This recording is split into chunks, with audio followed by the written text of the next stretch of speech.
This morning, well, not morning, it's like 12:30 now. I was watching this video of Matt Dillahunty and this guy, Cy 10 Berg, whatever his name is, some Christian apologist, right? So I can only describe this as emotional abuse, right? Matt Dillahunty is a famous atheist, as you may know, and for anyone who's watched his videos, he comes across as really strong and powerful and macho and defeats people with reason and logic and sophistry. And he's just seen as like a really macho figure, and he's getting like really traumatized in this clip. And I wanted you guys to watch it and drive some lessons for atheists, especially, so that they don't fall into this type of um, refutation. So I'm just gonna make it big, make a screen big and play it for you guys. Truth is that which comports with reality. Great. Wait a minute. Whose view of reality? In my view of reality, God exists. And I really, really believe that my view of reality is the right view. Does that make it true? You can believe that naked pixies whisper in your ear and clean out your sink at night if you want to. But it has no bearing at all on the objective reality that we actually have to deal with. Oh, okay, I get it. Objective reality. What's really real. Not just because I believe it. Truth must be that which corresponds to objective reality. Well, that makes sense, actually. Just because somebody high on drugs believes that there's snakes on the bed doesn't mean that there's actually snakes on the bed. In order to know if something's true, our internal beliefs must match what's actually true, what's actually real. I want my internal model of reality to match the actual reality I live in as best as possible. Of course he does. It has to match actual, objective, ultimate reality to be true. Matt cares about truth, so he must care about ultimate reality. Right? I don't care whether this is the ultimate reality. Wait, what? Matt doesn't care if this is the ultimate reality?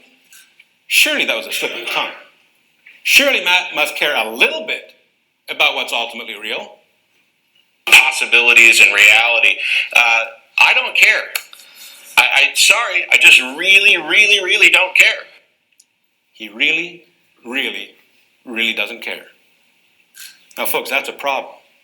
Truth is that which is ultimately real, and Matt doesn't care what's ultimately real.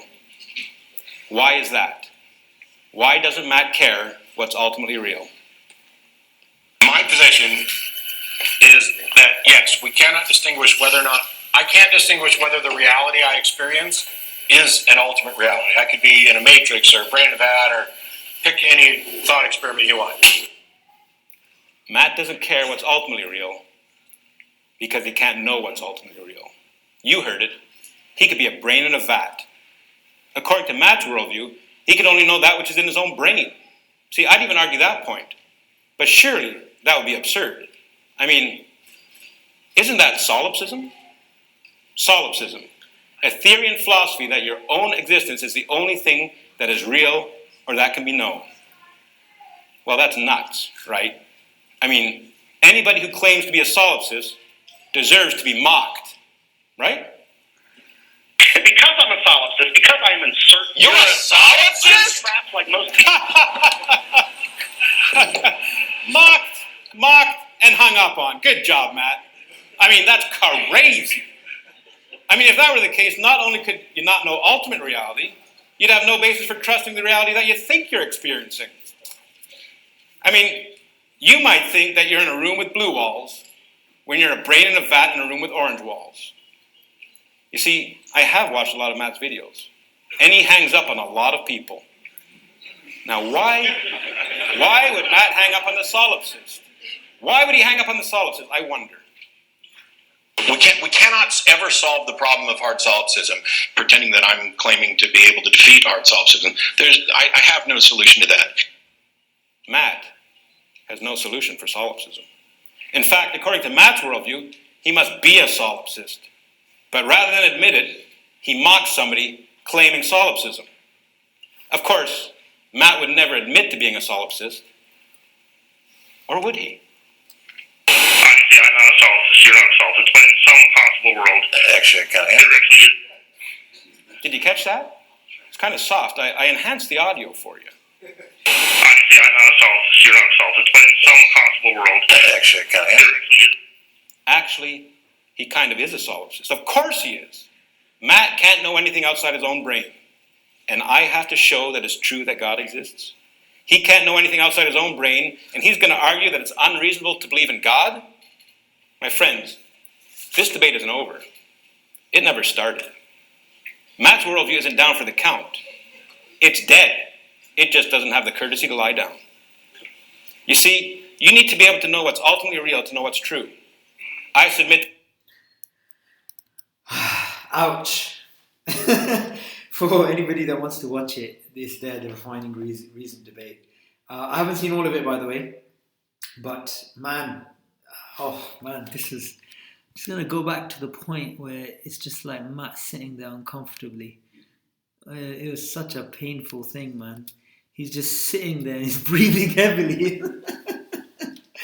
I mean, look, yeah, you know, if your worldview is full of nonsense, is full of mistakes, and there's clear contradictions, then no amount of rhetoric and having your own show and having hundreds of thousands of subscribers and millions of fanboys is going to change that, right? You're going to get exposed, and you know, this clip, he just takes a few foot slaps, right? But anyway, I was thinking about this, what he fell into, solipsism, right? Solipsism, you would fall into if you are somebody who refuses to accept the existence of self-evident truths, right? So you say everything needs to be justified, which is what a lot of atheists actually say. They say everything has to be justified. We have to justify everything. We can't just take anything for granted. Well, if that's the case, you'll be a hard solipsist and you will never be able to escape that. So, if you don't want to look as bad as Matt did in that clip, then you can just avoid solipsism. Now, the thing is, how do you avoid solipsism? You simply say, well, we do believe in self-evident truths. We believe reality is self-evidently true, that reality is reality. We don't have to entertain the idea that reality isn't reality. And, you know, this doesn't go with this popular view that we have nowadays, because it's not cool to accept self-evident truths. What's cool is, oh, let's question everything. Everything's up for grabs. But no one really talks about the implications of doing that. The implications of doing that is looking as silly as Matt is doing right now. You'll end up in a position where you're just a hard solipsist. You cannot have an infinite regress of justification. Justification has to begin off with something that is self-evident. Now, Aristotle said this, you know, however long ago he existed. This is not controversial from a philosophical perspective. From a philosophical perspective, it's quite a sensible position. But just in the popular view, no, we will not accept self-evident truths. Everything has to be justified. Now, the debate about whether God is a self-evident truth or not, or something else is a self-evident truth or not, let's have that debate, right? Now, from the people who accept God to be self-evidently true, they will just take that as axiomatic. But we can actually have a discussion as long as we both agree that self-evident truth is a reality, is something that we can accept. But when you fall into this popular narrative of everything needs to be justified, you're just going to look as silly as Matt is actually doing so right now. One more thing I wanted to add was about coherentism and foundationalism, right? So these two models in epistemology, the theory of knowledge. Now, whether you subscribe to one or the other, or you subscribe to another model of, epistemology, you have to, at one point, when you start to look at your worldview, you have to understand that there has to be some bedrock, some foundational things, some things which need no level of justification. They just are. Reason is actually one of those things that if you try to justify reason, you're going to have to use reason. And if you justify reason using reason, that's basically circular reasoning.